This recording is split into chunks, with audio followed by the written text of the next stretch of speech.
Just like in the Twilight Zone, strange things happen on the edge of darkness. Welcome to the Edge of Darkness Horror Show, where I read original horror stories for your spooky pleasure.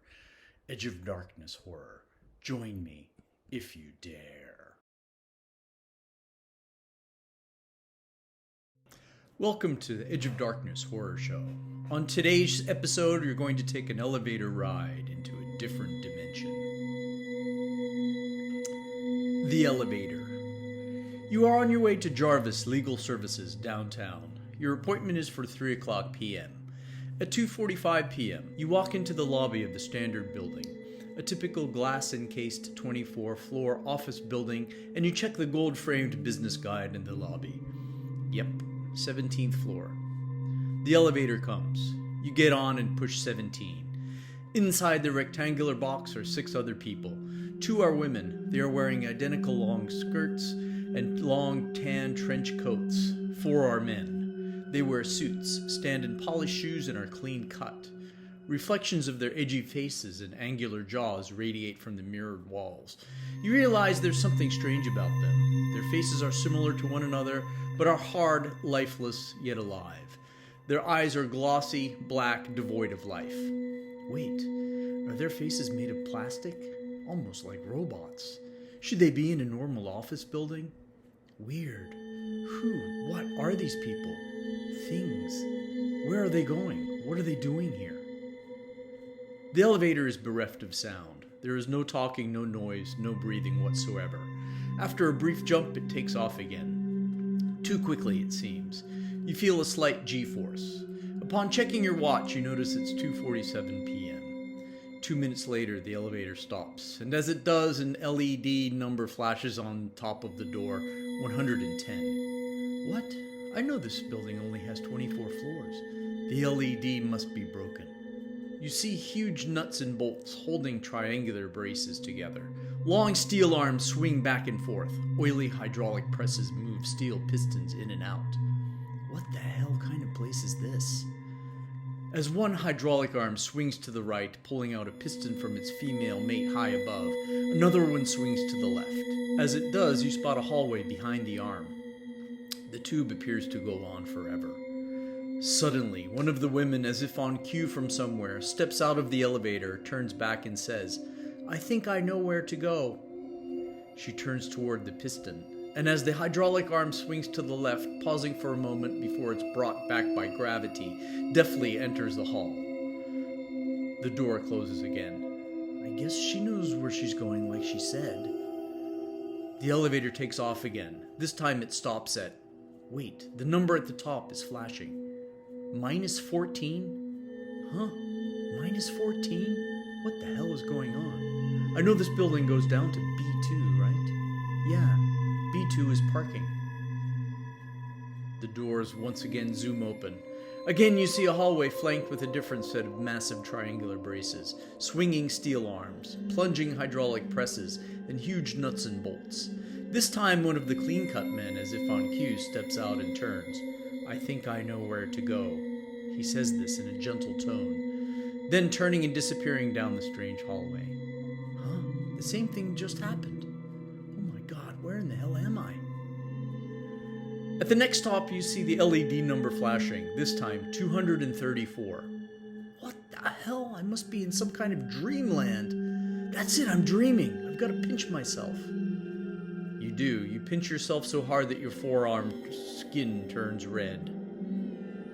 The door opens. You see the familiar steel structure with pistons, nuts, and bolts, and a hallway that is all too familiar. As another clean-cut male steps forward, you say, "Wait!" You hold out your hand to try to block the door, but you are too late. No one looks at you, even in curiosity.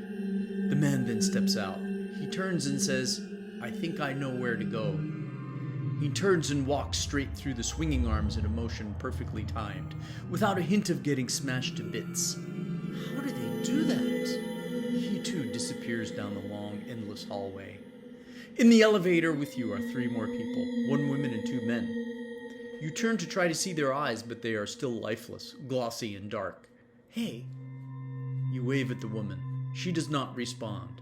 The leftover men are also staring straight ahead in a dead gaze. The elevator again takes off suddenly. Where's it going now? The light above the door flashes. Minus 322. Jesus, minus. I can't believe this. Another man steps forward. He is about to exit the elevator and you stick out your hand more forcefully to try to grab him. But you're not quick enough, and your hand flows through him like an airplane through a cloud. He steps out. He's gonna say, I think I know where to go. The man, looking as sober as a stone, turns back to the inhabitants of the elevator and says, I think I know where to go. He flanks around, perfectly inching through the space made by the steel pendulums just in time, losing himself in the hallway. He's going into that confounded place. I need to find out what the hell is going on. The elevator too quickly moves to the next forbidden floor. As it moves, you turn to the two mannequin-like people left in the elevator, one man and one woman. The elevator stops at what appears to be floor 17. Thanks be to the powers above, a normal floor. The door opens in the same quick manner.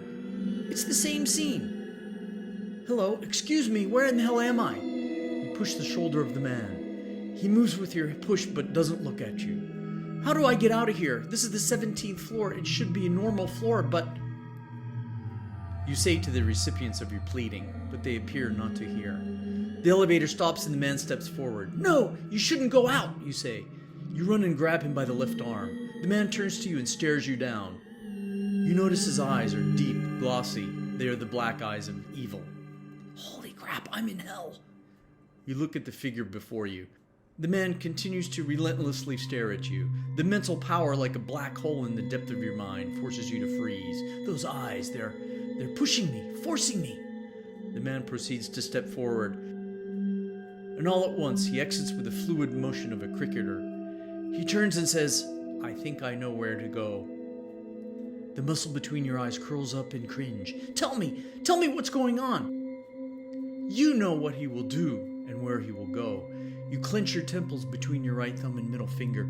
You look up to find him already gone. Holy fucking shit, I'm fucked.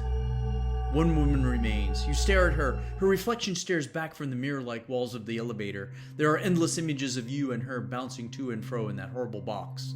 What the hell is it with these people? I have to block the door. You widen your stance to be as hardy as a football player, enlarging your body as much as you can. I'm a tank. No way she can get through me. I'll find out what the hell in sheep shit's name is going on. The elevator stops at floor 1000. Oh no. What does that mean? We're in heaven? Floor 1000? Must be pretty damn far up there. The door swishes open behind you. You can hear the building breathe in operation there as if living, as if knowing that it will take these humans into its hungry underbelly. The woman steps forward toward you. You keep blocking the doors. She continues forward until she touches your belly and then stops. You try to get a look into her eyes. If I can just see into those eyes, maybe I can communicate something to her. You stay in that awkward position for much too long. The building, the structure, still breathes, beckoning. Suddenly you feel a sharp pain in your solar plexus. Ow, shit, what's that pain? Ouch, bitch. You try to yank her jaw upwards to forcefully look in her eyes, but her hand is rock steady in position, non-moving. I can't move her face, her eyes. Suddenly she bites your arm. Not a small nick, no. She clamps on with all her might and shakes. Ow! Bitch, what in the hell are you doing? Let me go! You fall to your knees. She exits, turns, and you scream. I know you know where you're gonna go. You loser, get the hell out of here. I think I know where to go, she repeats as if anything you say does not matter in the least. You step out of the elevator slightly and take a swipe at her arm. You step out further and try to grab her by the wrist. She is fluid like a butterfly on a warm summer's day and evades your arms. You try again, but she moves forward, and as you expect, she deftly maneuvers through the swinging arms and into the hallway. You jump back into the elevator, but the doors remain open. You stare at the swinging arms and the huge nuts and bolts and the huge beams. Should I get off and go in? You can stand it no longer. Oh no, what am I going to do? Where in the hell am I? You yell into the hallway. Hello? Can anyone normal hear me? You sob, as if you have never sobbed before. I don't want to die here. Please, someone. You collapse on the floor of the elevator, out of breath. You lie there while nothing changes. After a while, the doors finally close. It must sense me. It knows what I'm going to do, what I don't want to do. The elevator moves as quickly as it has since you got on. Now it's just you in there, that horrendous box. Should I get out on the next floor too? If not, will something happen to me? What if I do? Oh, dear Lord, please help me, you say aloud into thin air. I know I've never been much of a prayer person or a church goer, but I promise if you get me out of here, I'll always go to church and pray every night. And what floor will it stop at next? Will it be 200 or minus 20? Will the elevator let you leave? What will happen if you step out into the cogs and nuts and bolts? The elevator finally stops. You continue to lie there on the floor, staring up at the roof of the elevator. It stops at floor minus 1,000. The LED says. You are not surprised. Have I just descended into hell? Probably. The door opens. You see by now the familiar scene of the angular steel pendulum. You step out into the area in front of the structure. The arm pivots to the right. Swinging, the hydraulic tube pulls out, pushes in. Shit, I better get this timing right. Whoosh left, swoosh right. Huge pendulums back and forth, up and down, right and left. You just have to do it. If I die, I die. You close your eyes and step through the swinging arms, out onto the plank on the other side. You look back, but it is too late. The arms and hydraulics are there, but the elevator is gone. You walk down the hallway towards the abyss, towards the unlimited, never-ending expanse of space between you and some unknown place. You look to your right and left. On either side, you see nothing but blackness, harboring nothing but faint lights from the distance that you assume are stars. You walk along, and suddenly you are pulled forward, faster. You get sucked into a strong current, head first, as space flies by. Quickly now, faster, faster, yet you lose yourself. You wake up in a reclining chair in a circular glass room. Beings who have long tentacle-like appendages hover around you with goggle-like eyes and bugs, also donning gas masks.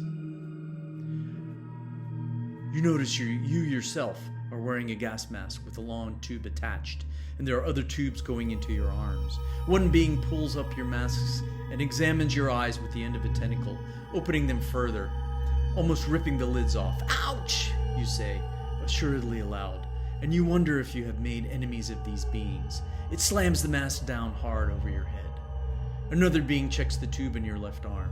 One being in white brings in a portable monitor that switches between the data of your breathing, heart rate, and BP. The giant arms, swinging steel tubular pistons you saw earlier, come onto the monitor next. You witness that. As the hydraulic rod plunges in, some kind of glass is emitted into your mask. As you breathe and watch, your breathing, the plunging, and the gas output from the mask sync up together. You relax, noticing the tubes in your arms that also fill up with gas as the building continues to live in the structured world. You become groggy. You sleep for what feels like hours. When you awake, you realize that you don't quite feel right. You don't feel as you used to. There is something that is off. Not right about the situation. Not right about you. I wonder if I'll go back to normal. The beings come in and out and communicate with you. But when you try to remember some kind of lucid communication act, you can never. There's a number that sticks in your head, 775. It's my new name, and where I get off the elevator. I feel groggy. You are directed to go to a training session in a gymnasium-like room the following day. In the training session, you think you are given a blue folder and are taught things like behaving properly and working for the common good. Whatever that means. You realize that since you were in the elevator, it had been, what, a week? 10 days? You haven't communicated nor needed to communicate. You haven't spoken with anyone since you've been in that chair. You've heard voices and received messages from what seem to be mental connections, but haven't once used your vocal cords. At what you assume is the next morning, you are led into a large room with several hundred others. There is a huge chandelier hanging from the ceiling. Light is streaming in the window.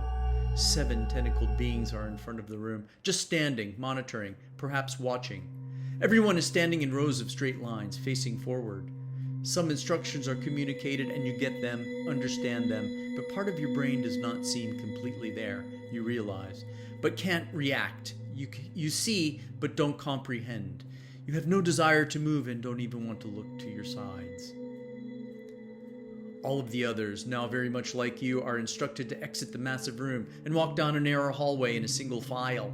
Marching as if pushed by some unseen force, all of you continue. One by one, each figure steps to the right or to the left in front of you. As you pass, you see they are disappearing into the walls. What the heck? You pace along, and then it's your turn. You feel a force push you to the left, and you go that way, slipping through a void in the wall. Something sucks you through the gap as you would push your thumb into the opening of a balloon. You feel your skin stretch. Ah! You look to your sides. Long white streaks are on either sides of you. You look down at your hands. They are elongated. You are stretched more. You can see your nose and your mid-peripheral vision become stretched and lengthened.